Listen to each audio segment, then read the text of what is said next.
Okay, clearly you guys liked our last episode on the Fast and the Furious, and then Furious 7 went on to make like all of the money. Just all of the money and all of the land.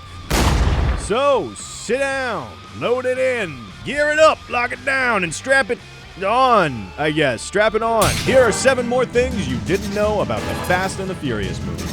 Probably. Ow! I smell skanks. Ah, Dominic and Letty. The Jay-Z and Beyonce of the fictionalized race car superheroes heist movie world.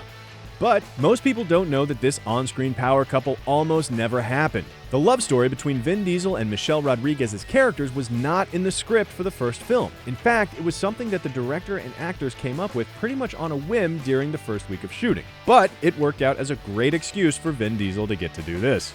Next thing.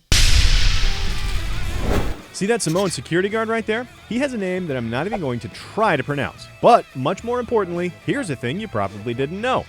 He's about to get his nose broken in real life. When they were filming this fight scene, the guard steps in to pull Dominic off of Johnny Tran. Well, it turned out Vin Diesel was a little too in the moment during filming and wound up elbowing him in the face, breaking his nose. Since he was a stunt guy, he probably wasn't really allowed to complain or anything. When you're on stunts, getting your nose broken is pretty much your job. But hey, the guy played E. Honda in that piece of shit Street Fighter movie from '94, so he's already pretty used to quiet suffering.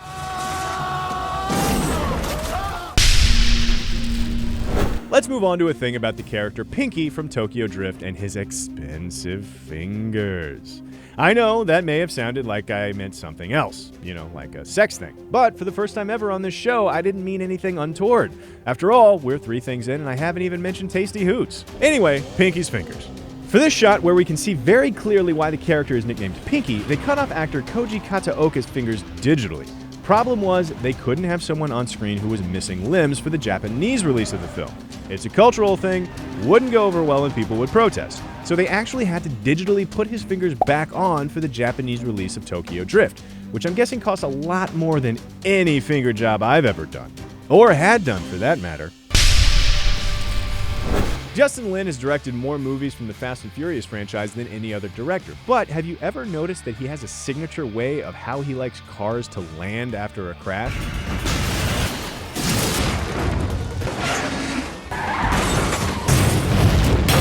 Yeah, having cars land on their roofs is sort of his thing. So be on the lookout for the old upside-down car gag in Star Trek 3. Okay, probably not, but maybe. And if so, you heard it here first. Remember this chase scene through the favela from Fast 5?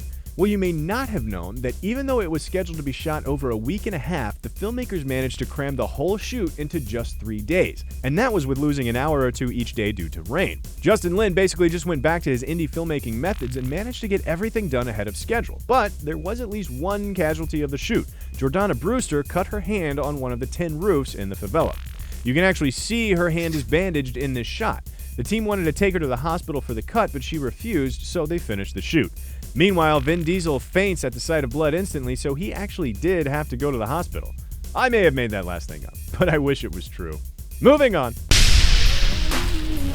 Out here we used to get what we want. This is London, baby. Let's talk about Rita Ora's scene in Fast and Furious 6, because it wasn't originally a Rita Ora scene at all.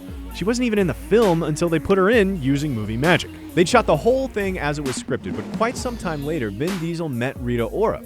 After meeting her, he basically told the director, hey, we should put Rita Ora in this movie. And since you don't just say no to Vin Diesel, Justin Lin did just that. He had the Fast and Furious insert unit go ahead and shoot Rita Ora's part after the fact, and then inserted her into the scene. All this talk about insertion, and I still haven't talked about hot cans or tasty hoots. Keeping this thing classy. Go ahead, wake the kids up. They can listen to this. What is with this car? It's like it's trying to embarrass me. Back when Lindsay Lohan still had a career, and some fairly tasty hoots I might add, she did a movie called Herbie Fully Loaded. But most people don't know that there's a Fast and Furious Easter egg in there. An Easter egg in the movie, not in her once tasty hoots. Early on in the junkyard scene, you can actually spot Dominic's 1970 Dodge Charger. You know, the hero car from the first Fast and Furious. Obviously, they roughed the car up for Herbie Fully Loaded, even more than Dominic had already done in the Fast and the Furious. But more importantly, I think this opens the door to sentient Volkswagens existing in the Fast and Furious movies. Considering they're about to be on their 8th installment, this might actually be one of the least outlandish ideas on the table. Seriously, I think in the next movie we're going to find out that Dominic can fly. You heard that here first also, so don't let me catch any of you assholes putting it on blogs like it was your idea. Boom! That's 7 more things about the Fast and Furious movies. Let us know in the comments if you saw Furious 7 in theaters, and you probably did because everyone did, and leave us your review of it in only 7 words. Thanks for watching, and be sure to check out Cinefix.com and subscribe for more true-ish things about movies and sometimes expensive finger jobs right here on Things You Didn't Know.